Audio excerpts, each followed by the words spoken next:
Okay, we are module 4. Can you believe it? There's a curriculum pyramid, and on the level where it says module 4, this is about the customer value journey. Now, when you hear funnels, that's a big buzzword these days. Marketing funnels. That's not accurate. A funnel there's no such thing as a funnel when it comes to the experience of the customer. It starts with being a prospect and then a customer and hopefully a lifetime customer. Prior to being a prospect, they're called suspects. They don't know you, like you, or trust you. And then they go on this journey of intimacy of where you begin to make an impact on them, and then they trust you, and hopefully they stay married with you for life. Now, how do you do that? The easiest way is to identify all the steps along the way. And people are not taught this in marriage. They're not taught in dating. Um, there are male dating courses that friends of mine have put together, and that's more about manipulation than it is about this journey. This is about being a pastor, Pastor. A pastor means to shepherd the flock, the congregation. You know, it's a religious term, but it's really not manipulating or forcing someone to do something. It's about pushing them gently so that they can go to the next level, whatever that may be. And the customer journey is an ascension, right? So when I used to teach Teleseminar Secrets, which was the first big, hit I had. I mean, I made almost $15 million from it in 4.5 years. I told people from the very beginning, you're a student in year 1, you're a coach in year 2, and you're a partner in year 3. So I was giving them the ascension model of the customer value journey. They're a customer, they're a client of mine. Now I call them students, right? In this case, they were members because they were in a membership site before Kajabi or Thinkific or any of those guys were in existence, before even Facebook. But there's an ascension where they're growing up and they're paying you more and more money.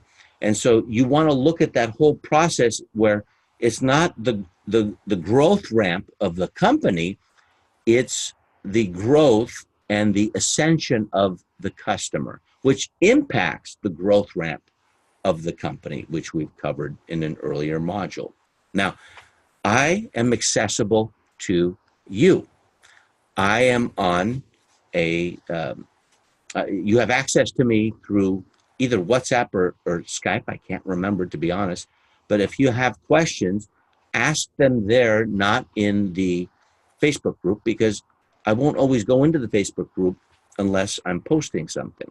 So if any of this is confusing, if you lack clarity of anything that I've taught, ask publicly.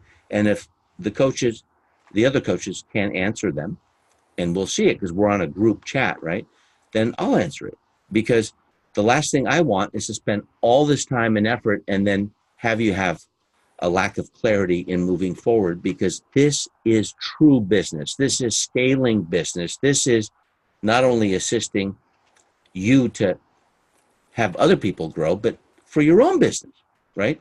And the only way that this works is if you're clear on how it works. So the growth ramp is the size and the growth of your company or a company, and the customer value journey is the hero's journey of that customer who's coming in. Now, when I say customer, I really mean patient, if in the medical field, student, if you're a teacher, client, if you're a consultant, member, if you have a membership site. I'm just going to call it a customer as the catch-all term, so that it's easier just to say one thing versus what I just did. And the only reason they have a journey through this process is if they find value. So the first question is, what is critical to any journey? What's critical to any journey, hero's journey in a great novel like The Hobbit or Star Wars or any movie that has a hero's journey, is going through struggle and then moving through that and reaching the destination. And the destination becomes point B. But point B, you have point A where they are, identifying their problem. If they feel understood, they want to feel understood, and they want to make sure that you're interested in them, then you'll be more interesting. If they feel understood in point A, then point B is a matter of what they do. You can't force them to get to point B. One of the biggest challenges and frustrations that teachers have, that trainers have, that how to marketers have, is that the student doesn't follow through. Well, you can do what you can to make sure that they comply, but you can't motivate them. They have to be self-motivated coming in. And so taking that on is going to be additional drama and pressure that you put on yourself as their coach or mentor. And as difficult as it is, that's not your responsibility. That's not your fault. Okay, that is what they are failing to do. When people say, what's my guarantee for $100,000, Alex? Because I'm going to pay you $100,000. What's my guarantee? And then I think all of you have heard that my guarantee is you will never see that $100,000 again if you pay it to me. That is my absolute guarantee. Number two, you will die one day. That's guaranteed. And number three, you can only get a return on investment if you do the work. So taking that pressure off of you, as difficult as it could be, I still struggle with it a little bit. For 25 years, I've struggled with it. The last 5 years, I've been better with it. I'm detached from it. I did everything I could. Okay, we've done everything we can to make sure that you're a success, but you're going on to other things and chasing other bright, shiny objects. So, we warned you, and that's what it is. Be aware of that. So what's critical to the journey is that they push through all of the obstacles, and that's what a great journey is. And it's about intimacy. So the answer ultimately is you want a self-motivated student. You want a self-motivated customer. Okay? So with the word M-O-T, mote, it means to move, Latin root, to move. And you can't give them their motive. They have to have their own motive. So when people ask, how do you motivate your people? I don't motivate my people.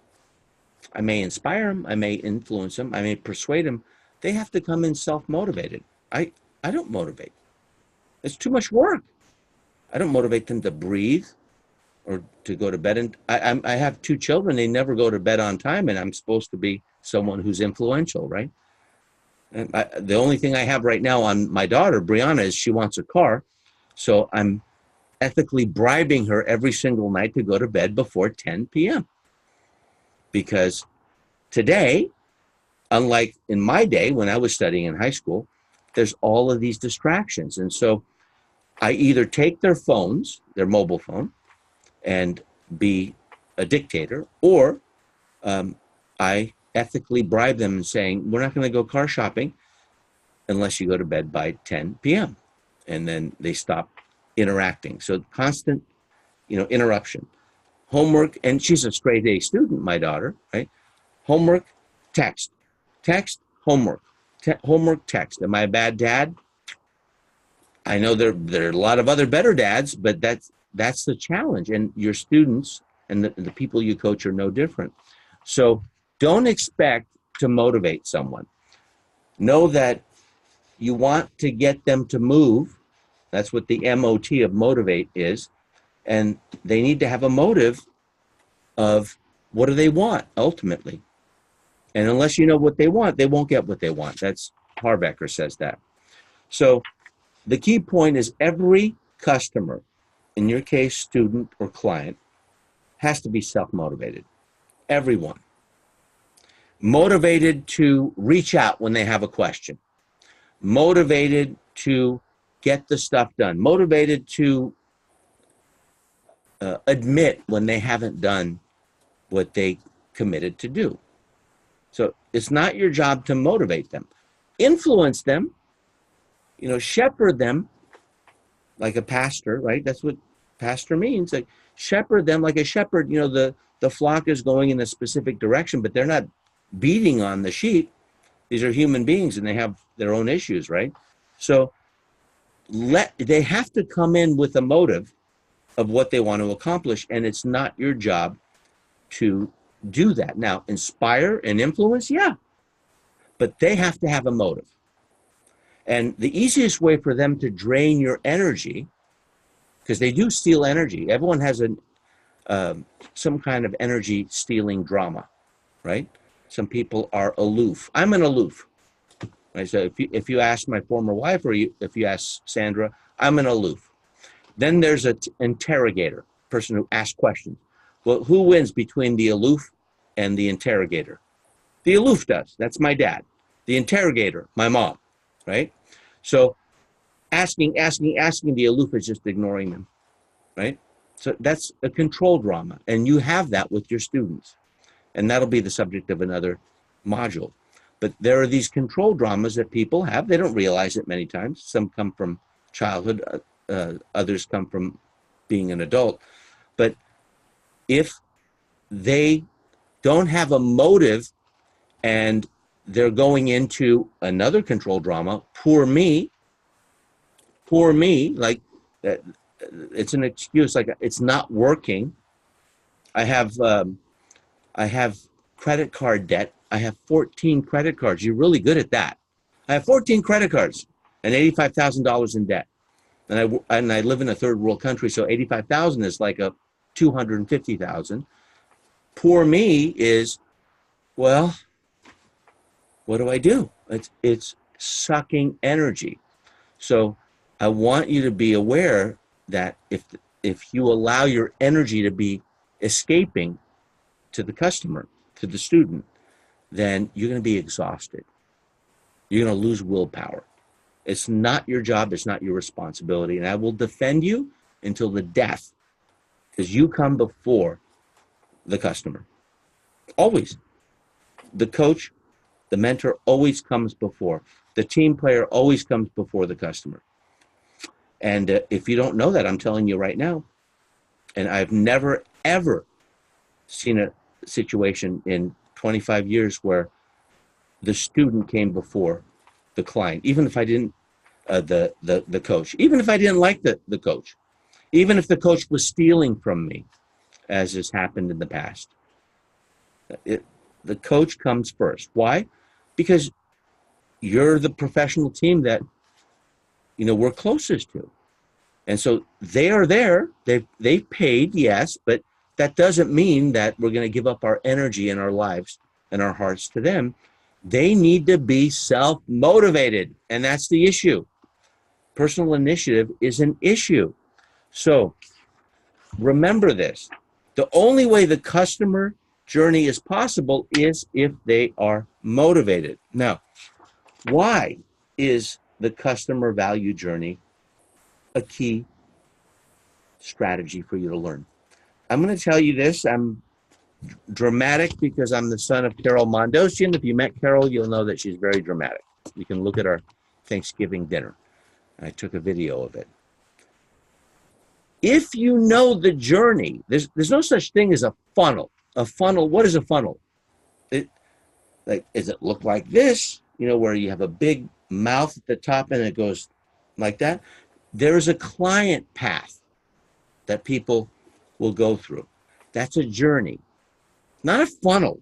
It's an experience at every touch point, where every touch point becomes more and more intimate. Now, it's been written, and I'll give you resources. There are 12 stages of intimacy. So the highest level of intimacy, according to the man who wrote the book, is intercourse. The lowest level of intimacy, that's stage 12.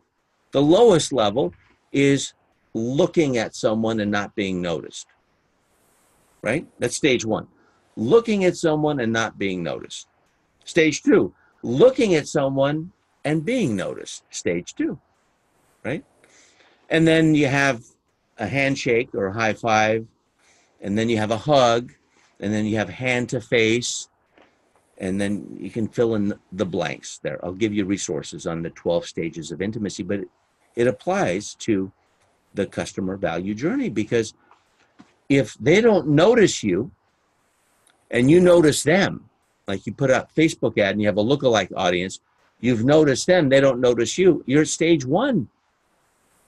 So you can't go from stage 1 to intercourse. I mean, I guess you could, but it doesn't work in my experience. And that's what most people do, because that is, will you buy from me? So the goal is to identify the specific steps. Now, there are 12 levels of intimacy, which you'll get when I get the slide deck up. You'll see those. But there are 8 steps in the customer value journey. CVJ is the customer value journey. So how do you identify it? In 8 steps. And the way you do this is step by step by step. And if one of the steps falls apart, there's a trap door where you can go back to another step and re-engage them and keep going. Now, the reason I've never taught this is because I thought it was too complicated, because most of my students that I have, they have enough trouble getting new prospects and leads because they're afraid of their shadow and they don't like to sell, right? So I launch All Selling Aside.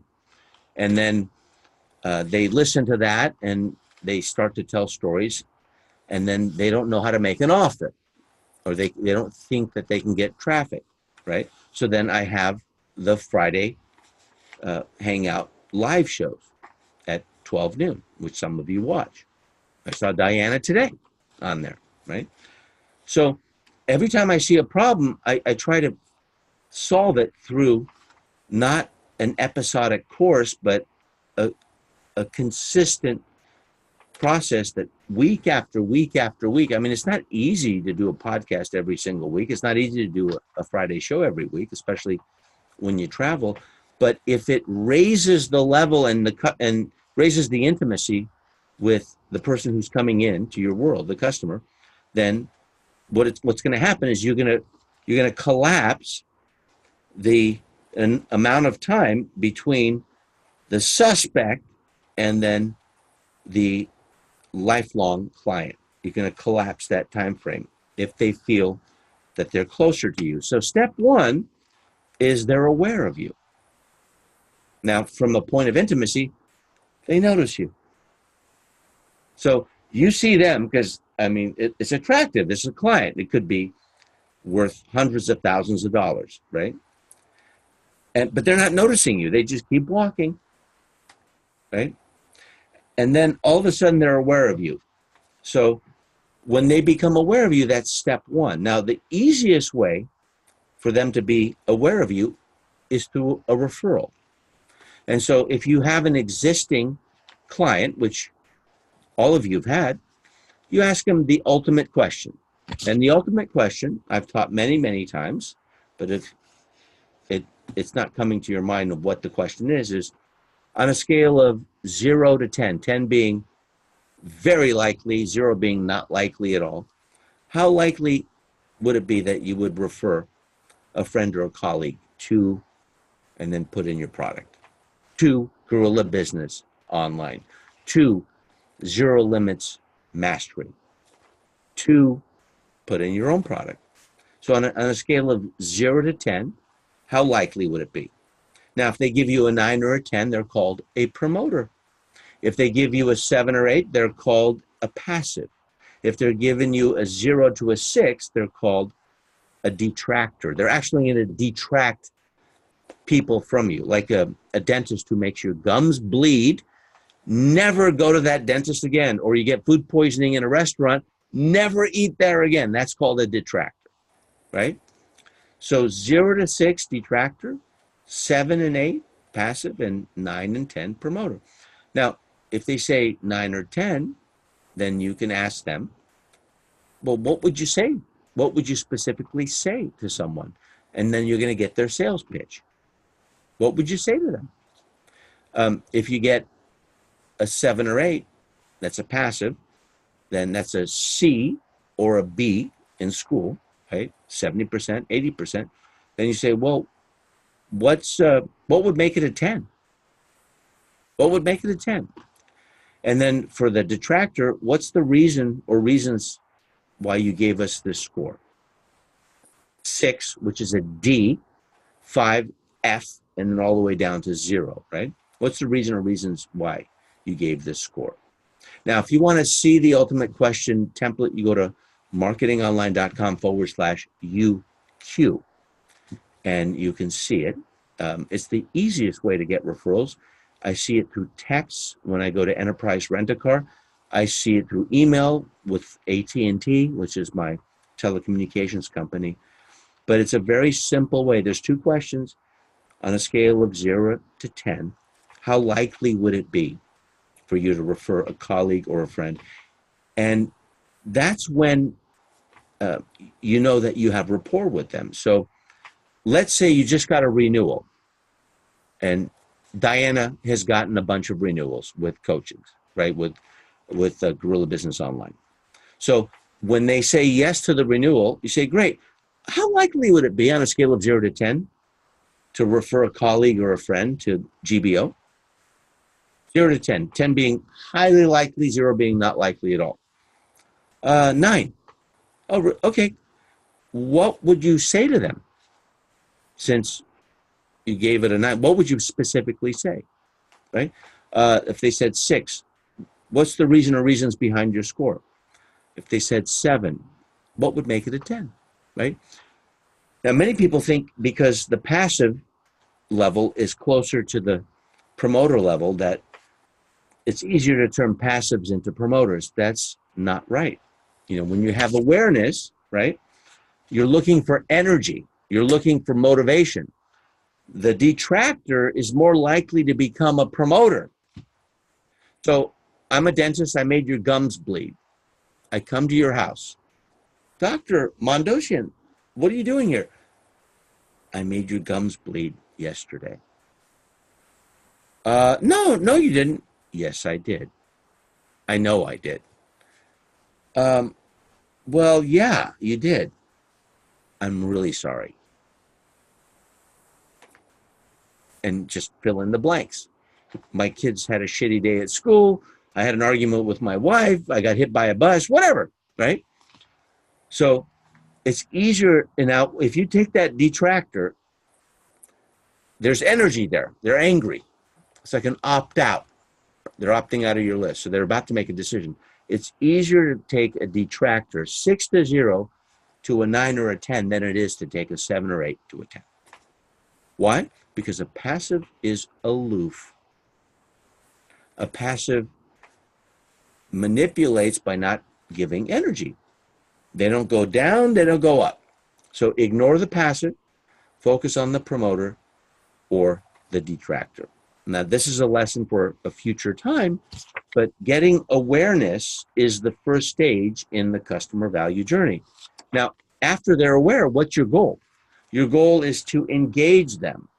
How do you engage them? You ask questions. The question mark is a hook. It's much more powerful than the exclamation point, which is a spear, right? So ask lots of questions. All of you who have come through training through suggestology and by asking lots of questions, whether it's Millionaire Mind Intensive or any other experiential training. Step number 3 is a subscription of some kind, where you become at the level of prospect status. Subscription means, yeah, I'll opt in. I want to get these headline templates, or, oh, I want to get the ultimate question. template. It's only one page. I'll get that. Or, oh, I want to get the persuasive selling sentences. Okay, so now they're subscribing. Okay. What is that? That's like dating. It's not engagement. It's not marriage. They're not committed to you with, real life. It's dating, which means you can offend them easily. You don't have a lot of leeway. Like, if you said something that offended them, they'll go. If you're married and you say something that offended them, they're so committed, they have too much at stake for them to go. I hate when someone hangs up on me when they're upset. When that happens, if I don't have any relationship with them, I never talk to that person again.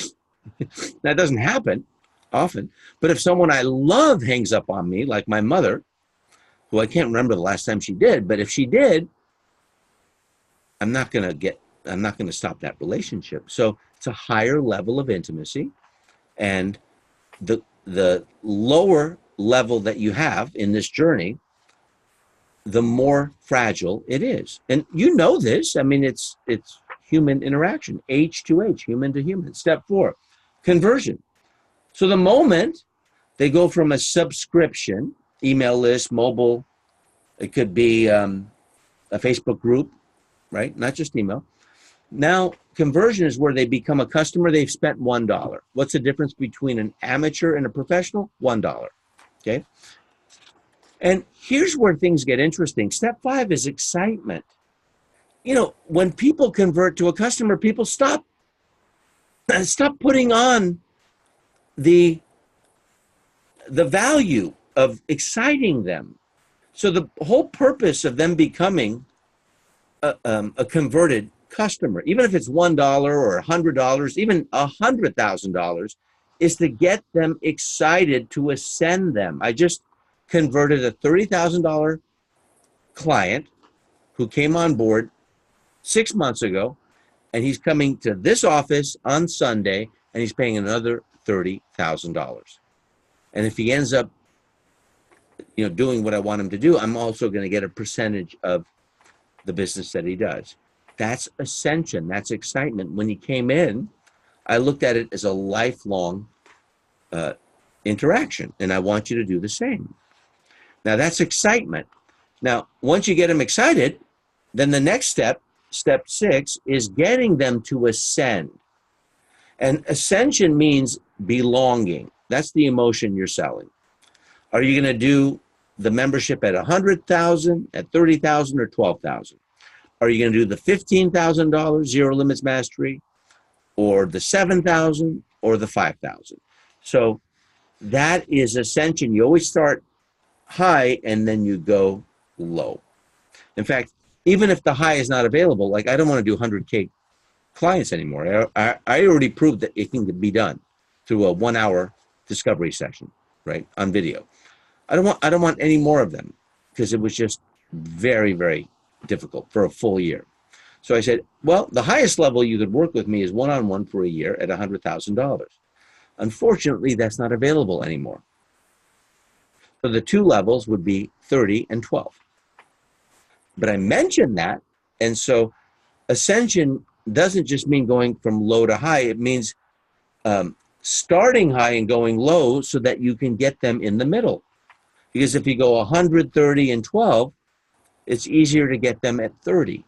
If you go 10,000, 3,000, 1,000, if those are more reasonable for you, it's more likely to get them at 3 if you started at 10, because it's a 70% drop. But if you said, well, I have 1,000, 3,000, and 10,000, then what are they going to go for? Well, typically, the way the mind works, they'll go for 1. You're ascending in your offer, but you're not ascending in their motivation to buy. So ascension doesn't mean the way you introduce it. Ascension means you want to get them at the highest level possible so you can serve them, assuming you have a good service, which we do, and I'm sure you do, otherwise you wouldn't be here, and offering high, middle, and lowest. That's how you ascend them to the middle part, whether it's $30,000 or $3,000. Step 7 is advocacy.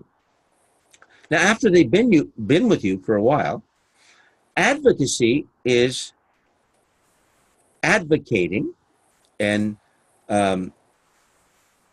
referring people to you because they're a member. Advocacy means they know other members. Students don't know each other. Clients don't know each other. Customers don't know each other. Members know each other. And advocacy, to advocate you, is for people to get together like in a mastermind, and then you can get referred more often. And then step 8, the final step, is promote ability, the ability to be promoted. An advocate doesn't promote, but a partner promotes, like a joint venture partner.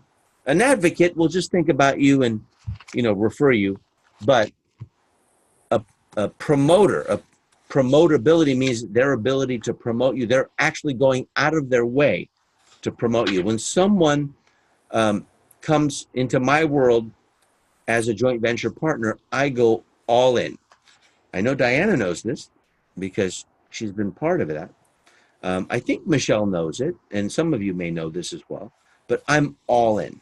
I may not be in their top 5 or top 10. I used to be, but no matter what, I'm all in with them. Recently it was Pete Vargas, with his 1-hour launch program. The key point is the customer journey is not a funnel. Don't get caught up in this whole funnel thing. It's a step-by-step process of increasing the levels of intimacy depending on what's most appropriate. And you know that by how you interact with them, just like you would be dating someone. If you're married, you know how that happened. You can go back and reverse engineer it. If you're not, you see it, right? And then the customer journey is ascending in intimacy. Marriage is where they're on board. They're a lifelong customer. Imagine if you never lost the customer. Like they never went elsewhere. Imagine if that happened. You'd never have to work again. That doesn't happen, but that's the goal. That's the rainbow of the customer value journey. Marketing intimacy is about transparency. So I have found the more transparent I am, like I've been today, the more self-deprecating I am, where I lower my status. Like, well, if my mother hung up on me, I call her back, then it's easier to build intimacy. Because if you're more vulnerable than someone else, then they'll at least come close to matching you. Sometimes they'll go here. But if you go too far, then they go, it's too much information, socially awkward. What did you do? Right? If you've known people like that, which I know many, I know marketers, they just overexpress, that level.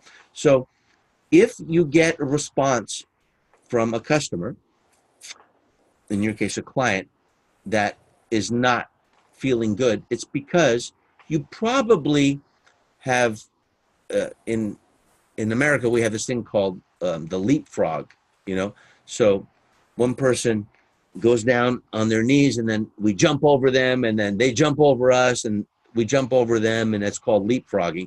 If you go over 2 steps, right? If you go from 1 to 4, usually too much.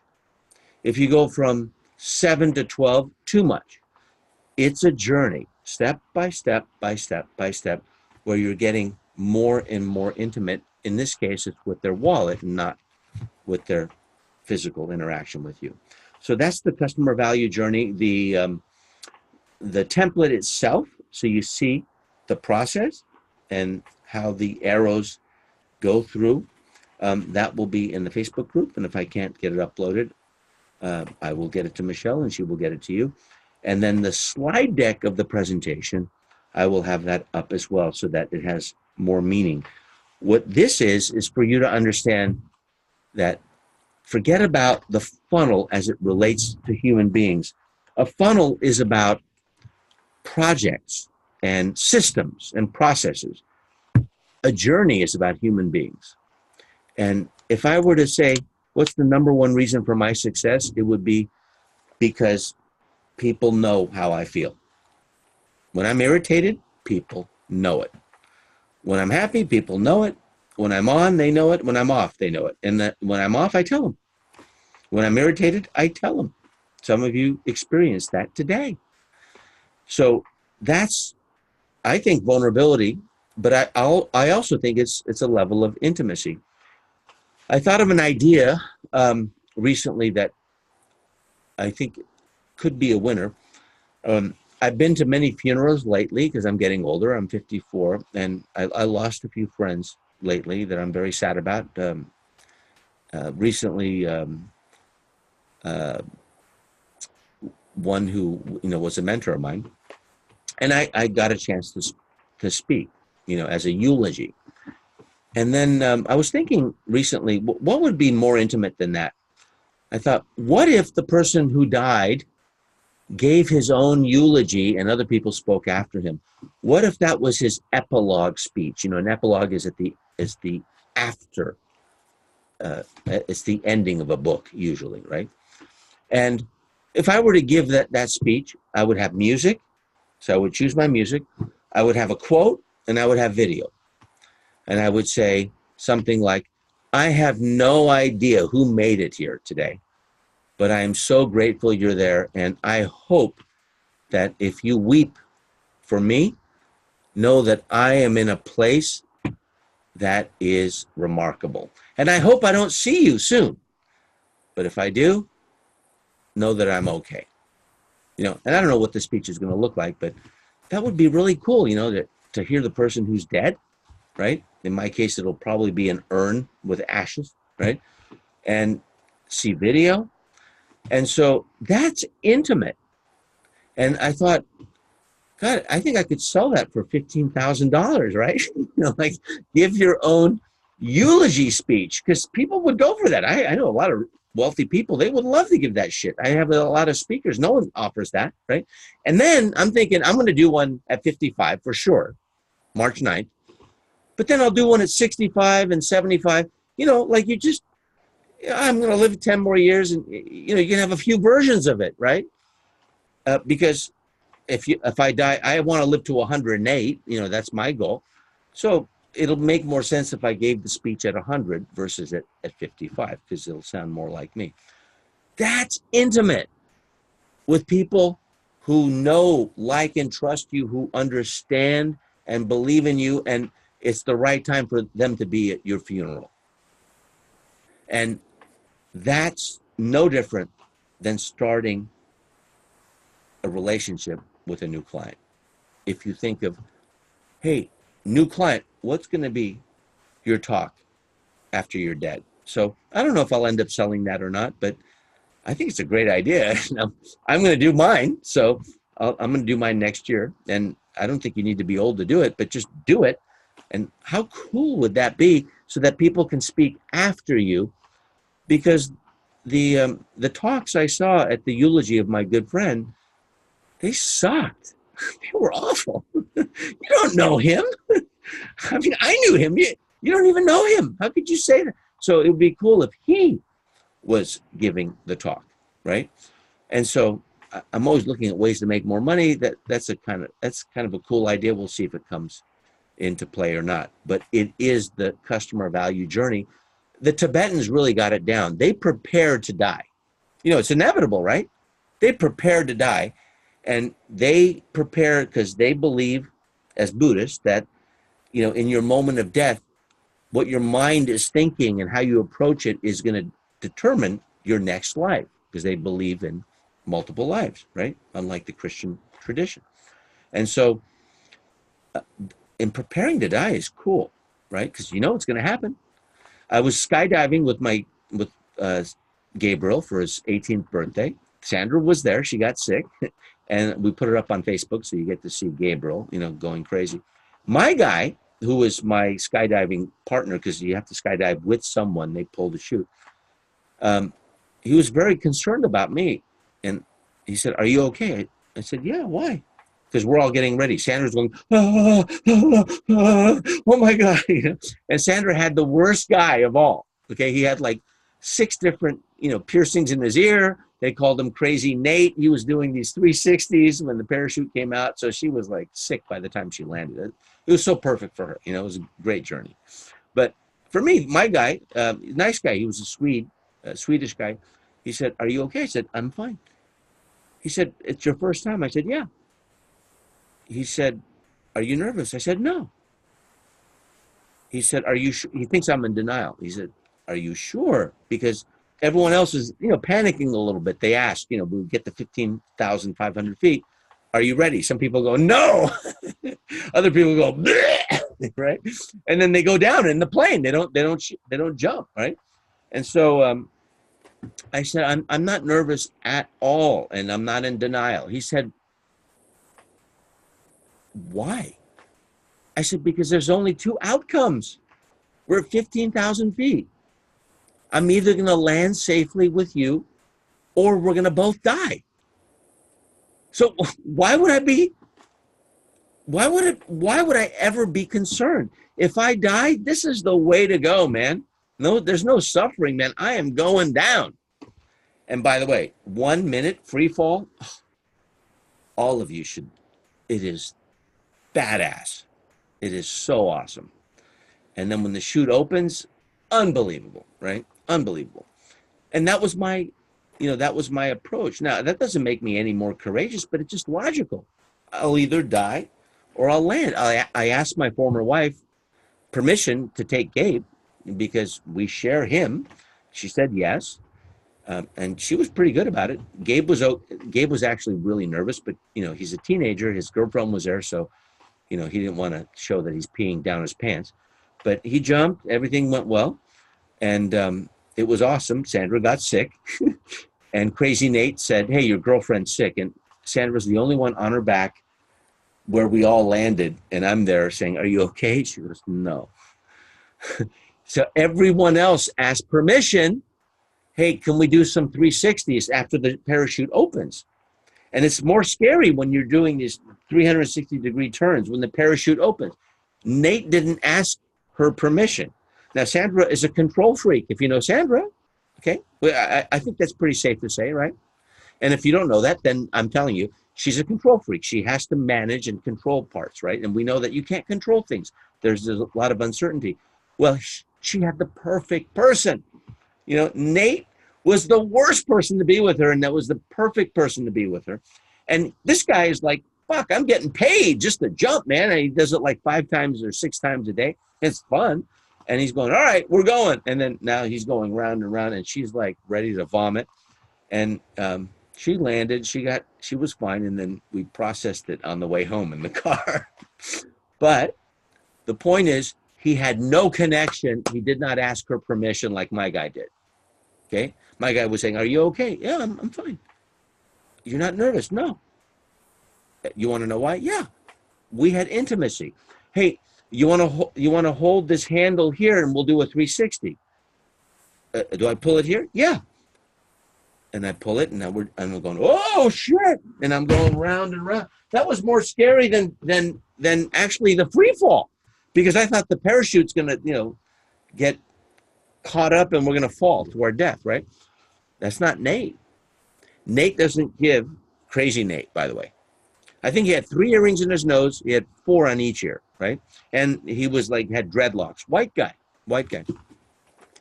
And I'm sure he was drunk when he was jumping. I'm almost positive. I didn't smell alcohol in his breath, but I just had a sense of it, right? Or he was high, right? So he's with Sandra. He doesn't give Sandra directions, which is the worst for her. And then he doesn't even ask her permission. He goes from stage 1 to stage 12, right? And he just goes like this, and Sandra's going, "Wait, oh," and swearing in Spanish, I'm sure, all the way down for the next 5,000 feet. And I can curse fluently, but I'm not going to because Diana's here. So that's what I mean when you go too far, because you can sense that you've done that. And in dating, you see it, but with business, you don't. And if you're on stage, if you've ever had the honor of giving a presentation and no one moves, you tell them to go to the back table and nobody moves, there is no, it was worse than my divorce. There's nothing worse than that. 10,400 people, London, I tell them to go, nobody moves. Nobody. Worst presentation of my life. I lost hundreds of thousands of dollars for my host, right? 7 people bought out of 10,000 because I didn't focus on the customer value journey. That was 2011.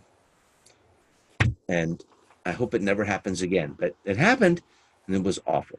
All right, so I'll open it up to questions and I'll upload the assets. So raise your hand if you have a question. And Zita, you look great. Your energy looks good. I think it's the leather jacket, so well done. All right, Jackie, and look at that green screen, man. Damn. Does it look okay from your side? It doesn't look natural, but it looks okay.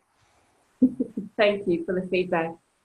Alex, for me, what I'd love to talk about is in moving forward with video coaching for business clients, to get to the point of understanding where their level of motivation is, are we going to, as coaches, create something that really does give us a good understanding of that going into the coaching? Well, I'm going to make it really easy for you and I'm going to tell you straight away, I would say, which is, I think, an Aussie term, maybe South African too, is why are you motivated to do this? What's motivating to do it? Because I want you to understand, and honestly, and I apologize with all my heart because I screwed up. I haven't taught you this, all of you. Not one of you have I taught this to. I've taught it to Sandra. But I've never taught you in a process in your first interaction with them and saying, it's not my job to motivate you. We only bring in self-motivated people. Is that your case? What's motivating to do this? Right? And so that's the way I approach it. And the reason I haven't taught it to you, and it's not an excuse, because I am responsible, and I'm going to mute. I think Sita's doing a feedback. The reason, because I took it for granted, because I do it all the time. You know, when I'm going to have 2 people here, Saturday and Sunday, they paid me $30,000 each. The first thing I'm going to ask is, what's motivated you to be here? And what's going to motivate you, you know, for the next 6 months? Because I'm not motivating you. I'm going to give you a roadmap, but my job is not to motivate you. So what's going to keep you self-motivated? And so when you do that from the beginning, 2 things happen. Number 1, they know it. And number 2, you don't take responsibility. Such as if they don't have the capacity to pay off credit cards. Anything else? That's really great. Thank you, Alex. Okay. Michelle? Just to go on with that before I ask another question, what are your usual responses? Like, are there categories that you've identified that people find themselves motivated by? You know, that's a great question. And my answer to that is, I have found that people are just not motivated. They're not driven. I mean, the most driven people I know are political hacks who are corrupt or entrepreneurs who are exceptional. They're motivated to grow their company, or they're motivated to become more powerful. But there's a motive for them to be there. If they don't think about it from the beginning, they're not going to think about it, and they're going to project it upon you and saying, well, you motivate me. Right? And this happened, I remember 15 years ago, they said, well, it's your job to motivate me.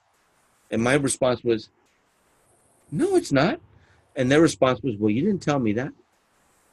You're very motivational, so that's why I joined.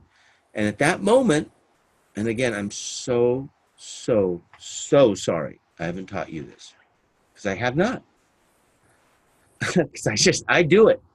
and I was not aware of it. From that moment, I said, no, it's not my responsibility. I don't motivate people. I only get self-motivated people. Michelle, I don't motivate her to do curriculum. Michelle is an amazing curriculum producer, and I'm not kissing up to her because I was upset with her earlier today. She knows, right? But she's incredible. I've never met anyone who can build curriculum so quickly from a standing start. She is self-motivated. There's no way I could have gotten her and motivated her to produce the ZLM curriculum the way she has done it. No way. Impossible. I've never seen it before in my life, right? Other people have seen more. I haven't seen anyone who develops curriculum that way. And I made an offer for her to develop other curriculum as a result because it'll make my life easier. Diana, there's no way I could have motivated her to become the leader for a launch I had 3 years ago with a former partner, Steve Olsher, which was a complete disaster, as she knows. But she was there. She was my rock. I didn't motivate her for that. I was glad that, she showed up that way. But she was there. What the hell? What motivates you to be here? I have people where it's like midnight, 1 a.m. in the morning. I mean, what motivates you? You think I'm motivating you to show up? I'm not. Are you showing up out of guilt? No. You have a motive. I don't know what it is, but it may be worthwhile to share that. But you have a motive to move and show up here. Even if your eyelids are, for Zita, I feel like I got to send her some matchsticks to keep her eyelids open, in the future, right? I feel bad, because like Michelle has it easy, and Diana has it difficult. Justina has it difficult. Ricardo has it difficult. Jackie has it easy because they're in a different time zone. What motivates you to be here? I do not believe it's me. You may trust me, know me, like me, whatever, understand and believe me in it. I think you have a motive because there's something that is possible inside you that you'll be better as a result of this. Yes, Michelle. Thank you, Alex. I think, and that's the biggest point that I wanted to get to was if you had found in the past that there is some sort of causal link between a motive and a result, then or a better causal link, that would also be helpful because I believe very much that while we can't motivate people, and everyone is motivated by something, if we can make them aware of their motivation, then we can actually put a fire under it, which helps them. Well, you can, what's called stoke the fire, but they light the fire. Sorry, that's correct, yes. You stoke it. And the way you find out is you ask them. And that's why I'm so sorry. I'm ashamed that I haven't taught you this, because I haven't taught you this ever. All of you, many of you have been with me many years. I've never taught you to ask them, what motivated you to do this? And what's going to motivate you when you have hard times? So I want you to be aware, Michelle, the motive and the result are not connected. There's not a relationship between the two. All the motive does is make sure that they keep going. They get started and they aspire to finish and they just keep going so they don't stop 3 feet from the biggest gold mine ever discovered in the world, which is 200 kilometers from where I'm sitting. And there was a person who had that mine and stopped digging, sold the mining equipment back to the retailer. The retailer said, this guy's a fucking idiot. They don't know anything about gold. And they went 3 more feet. And in Northern California, they hit the biggest gold mine in the history of the world because they not only were motivated, but they were motivated by knowing, emotionally and mentally knowing the nature of gold mines, right? So Motivation is not just moving forward, because the only thing worse than going the wrong direction is going the wrong direction enthusiastically. That's not that. It's understanding. Now, what's my weakness? Scaling. Do I have documented activities in my company? No, I do not. I do not. Have I asked you to document what you guys do? No, I have not. Is that a scalable business? No, it is not. So what do? I motivate myself by teaching scaling for the entire month of December. That's what I do. And so I teach what I need to learn most. That's my personal, motive. But I don't want you to think, Michelle, that there's a correlation between motive and result. Motive makes the result possible, but it doesn't make it. It doesn't make it certain. It doesn't make it as an expectation like it's going to happen. The result and the motive are two different things. And I think what I was looking at was a reflection of your customers and whether or not you found that there have been some patterns. So, as I mentioned to everyone recently, I did a presentation around team culture and motivation. And there are 3 key motivations that I believe that take people from where they want to go to where they want to be. The result or the outcome, agree completely. It doesn't necessarily relate to what they wanted. But what I have found is that there are some motivations in certain settings that mean that some people are going to go further than others. And certainly one of the things that I found with the ZLM people is it's mastery. Like they knowing it and it actually having a true impact on their life. And that's one of the things that I found in the 3 of the 5 that are really getting the outcomes, and maybe not in exactly the way they'd hoped, but they're moving along that journey. And you talk about the ascension, they're getting better outcomes because they're mastering it. And that's one of the motivations that they came in for, and they're getting it because they are mastering it.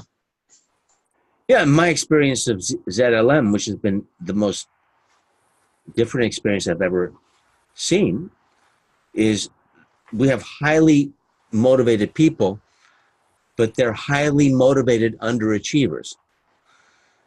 And I believe it's because they're highly motivated, but they chase multiple outcomes versus going toward one and focusing on one. That's been my experience. They splinter their energy, and they think just because they watched The Secret 23 times that Vishnu, Yahweh, is going to dump, $1 million on their lap. I'll never forget the discovery session I had with a guy from Belgium who his goal was to sell 1 billion books.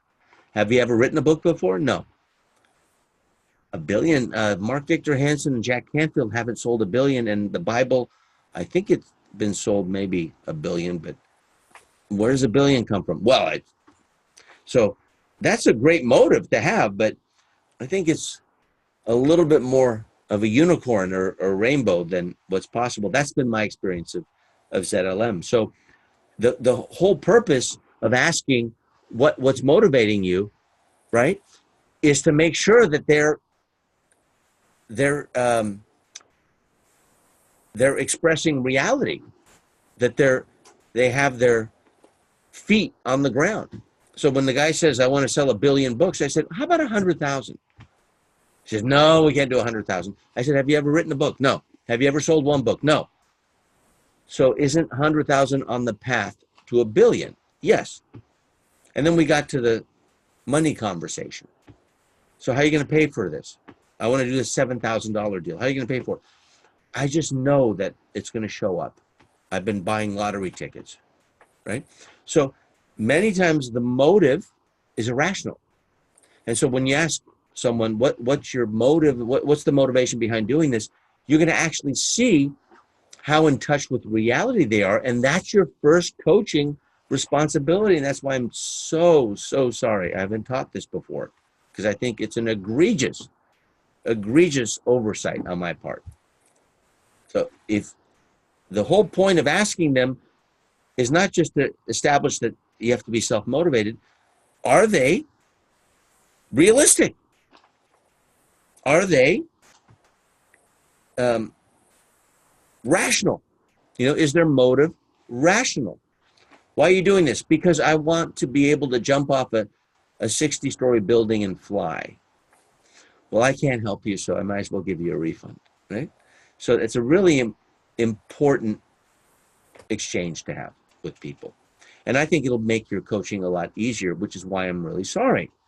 Because I think if you've had some challenges with people that you've gotten through me and my influence, it's because that question hasn't been asked. But please start asking it. And if you have more specific questions, reach out to me personally on WhatsApp or Skype. Reach out to me. Because the moment you're motivated to reach out through someone else, then now there's other filters. Reach out to me. There's two people on here that can appreciate that. Ricardo. Yeah, I have a question which I think has been actually long overdue from my side, and is we've been on this journey for a while now, and we've had all these sessions with you, which are pretty amazing. Something that I haven't clear in my mind is how are we going to practically reproduce this with our future clients, with our future customers? What motivated you to pay for this training? Well, many things.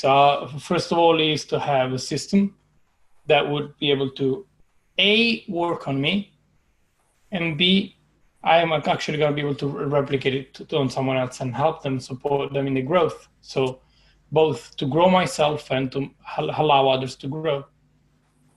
That's the answer to your question. How do I practically do that? What you just said. We're recording if you want to hear it again. Everyone else heard it. You're going to apply it to you, and you're going to apply it to the people that you interact with. Okay. And I'm sorry, just I don't have it clear yet in my mind perfectly. So once we finish with all 6 modules, and people are going to start coming in, do we do sessions the way that you are doing with us right now? Exactly in the same way with them? Okay. Now that question is more clear to me now. So what's the process of coaching people? Exactly. Right? Thank you. Yes, my question wasn't clear enough. Yes. Okay. So I don't know the answer yet. I need to get done with the modules, but what I do know is you'll get paid more. And what I do know is you'll be expected to be giving the business coaching, even if you haven't, even if the person's more successful than you. There's no coach I know on earth that's as good as the athlete on the field. Not one. The best coach who was a player is not as good as the worst player on his team, right? So I don't have any patience with, well, what gives me the right to coach this person? You're outside the jar. Absolutely. You can read the label. You're outside the jar. That's what gives you the right. And plus, I'm giving you assets to have the confidence that they don't even know. Very few people know this. Smart people know it, but you haven't studied this with me, right? So I'm giving you things that are different so that not only you make more money, but you're able and you're confident to coach someone who's more successful than you are financially. And so I don't know what the curriculum's going to be, but I can almost guarantee that Michelle will have something to do with it. That's okay. Thank you.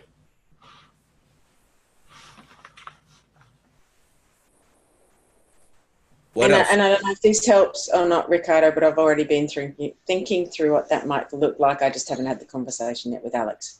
But if you would like to, with the other coaches on one of our sessions, talk about what might work for you, happy to have that conversation as well, and we can take that to Alex as a presentation. Absolutely. Thank you. This is my attempt at scaling because I'm focused on prospecting all next year. That's what I was best at. I turned my back on it, and I'm leaning towards it now. So I'm giving, if she decides to take it on, right? We're in a relationship, but it doesn't mean that we need to work together. If Sandra takes on the team management, then it's going to free me up so that I do my three things that I do best. And prospecting is one of those things. So curriculum building is another thing. So although Michelle, I would want her to do the actual, work, the handiwork of completing it. I would give her a vision of what, the modules would look like and name that. And, you have my blessing to use it for your own coaching. So it's not just to the people I send you, because I think it'll be a badass coaching if you have the motivation and confidence that, you're worthy of coaching someone who's more successful than you are. It's not easy.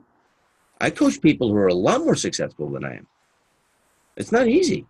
It's a self-esteem thing, but once you get there, then you have one, then the second one, the third one. Expect it to happen. You're not going to coach people who are less successful than you because you will not grow. Impossible. You will not grow. I coached Harv when I think he's more successful than me, but I coached him, and I didn't think I had the right, but I did it anyway because I was cocky, and it worked out. He's my most profitable joint venture partner ever. I don't think we would have ever met if I didn't make that decision, to coach him in 2001. All right, 2 more minutes before we go final word. Final questions. We're losing the Poles and the Hungarians and the Spaniards over there. The Aussies are doing great. The Italians are up all night anyway. All right, let's go final word. Zita, you're up. You had a quiz today. She did pass with flying colors, so go ahead and unmute yourself. What's the final word for today? The line got completely muted for me, so I didn't hear the last 2 minutes of your speech. So I was like, okay, now the the sound came back. Did it go away for you guys too? No? No, you didn't hear it? No, I didn't hear the last 2 sentences, but it's okay. One word for me. Well, you guys can raise your hand next time.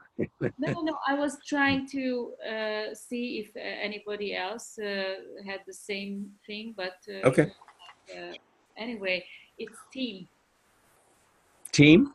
It's team. Okay, team. The essence of what I said is the most difficult thing is to coach someone who's more successful than you are, and that's what every coach on earth does in professional sports. If I didn't decide to raise my level of self-esteem to coach Harv Eker in 2001, Yes, can you hear me? I heard that. You heard that. Then we wouldn't be here. So I want you, if you don't coach someone who's more successful than you, you will not ascend. Period. So get used to that. And that's the reason why you reach out to me. Oh, they make more money than me. So what? They pee, poop, and shower like you do. Hopefully they shave, right? So what? They're more, so what? They can't read the label. They're inside the jar. Get used to it. All right, Justina. My final word will be journey. Okay. And by the way, the reason I mention this is I'm seeding because you are going to be coaching people more successful than you, and I don't want to deal with motivating you. I'm not going to motivate you. I have no patience for that. I've earned the right not to do that, right? I'm working my ass off so that you get your mind in a certain place that you work with people more successful than you. I am not going to be your safety net, okay? Mm-hmm. So don't expect that from me. I You're on the trapeze, you put your own safety net. I have no patience. So just be aware of that, because this is the Alex you're going to get if that happens, okay? I'm not here to manage your emotions. I'm here to send you clients who are more successful than you, and I expect you to coach them. And the reason you're here is because you're capable of coaching them when we're done. All right, Michelle. My final word is gratitude. Okay, awesome. Ricardo. Hello. He looks like the Godfather with that whole black background and shit. Yes, that's what I'm talking about. So for me, it's two words actually. It's reality check, because this whole session has been a big reality check for me in so many levels, and it has resonated with me in so many ways that go beyond this session. So yeah, it's been a big reality check. Thank you. All right, bravo. Diana. Intimacy. You stole mine, girl. All right. Damn you. All right. That's why I love you. Jackie. Self-motivation. Self-motivation. Okay. That's a hyphenated one word. Mine is intimacy. I don't think anything is more important than that. Intimacy is not sex. Intimacy is not sensuality. Intimacy is a neutral word that could be utilized in romance as well as in business. When you have an intimate relationship, if you construct it and qualify it properly, people understand what it is, and typically they won't get offended, right? Even if they have like a Puritan upbringing. So understand that there are stages of intimacy, and when I finally get the stuff uploaded, I will give you the resources. You will find it so interesting of the different stages of intimacy. And if you jump more than if you jump over 2 stages, like 1 to 4, right? If you jump over 2 stages, you'll usually not get a slap in the face. You'll be ignored, or you'll be rejected in business, right? So just be aware of that. And also, you know what's annoying? And there's more women than men here, but I've been told by my lady friends that nothing is more annoying when a guy doesn't ascend to the next level, when I've given him all of the signs, because he's a pussy. He's like a wimp. Nothing is more annoying than that, and a turnoff, right? Like, I'm giving you the signal, all right? Hug me, kiss me, you know what me, right? I gave you the sign. Nothing is more annoying than that. Don't you dare do that when you're coaching people. You know, I don't think Jackie has that problem, as far as I know, but I don't know the rest of you. Bottom line is, when you are coaching, know that when you've been given the signal and you know what stage you're at, take it. Because you will be looked upon as a wimp, as an annoyance if you don't. That's the courage. Take the next stage. And that's where it really comes in handy, is when you think about intimacy. It's like, what do I have to do? You know, that's what I'm told. Okay. So I've been, you know, I was that way with my first wife. You know, she thought I was gay because I wouldn't sleep with her. So it didn't work out in the end anyway, but I know what it's like to be on both ends of that. Don't be that way in the business environment. When you're given the invitation, take it. And if you took the invitation and they didn't give it to you, then apologize. You know, I got the wrong cue. That's why knowing these stages and knowing these levels along the journey is so important, because you have situational awareness, which I'm sure Michelle knows, you know, being, you know, in the military. Situational awareness is very important. Like, where are the hills? Do we have high ground? You know, are we flanking the enemy? We need to know where we're at, right? So it's not a battle of people and of nations. It's a battle of the mind. It's winning their mind so that you are the only option for them. So all of this will make more sense when I have the assets uploaded. I think you guys were awesome, guys and gals. Were awesome for bearing through this, because you didn't have the assets ahead of time. And I'm sorry for that, but I couldn't upload them. So when you see them, please do go through them. One is nearly 100 pages, but I think you'll like all of them. They're mostly pictures, so it's kind of like like Dr. Seuss. So you'll enjoy that process. You don't have to read everything, and then reach out to me when you're confused or need more clarity. Good? Crystal clear? Crystal clear. All right, good. All right, let me stop the recording. And then, Michelle, you're back, so you're going to make sure everyone gets this, right?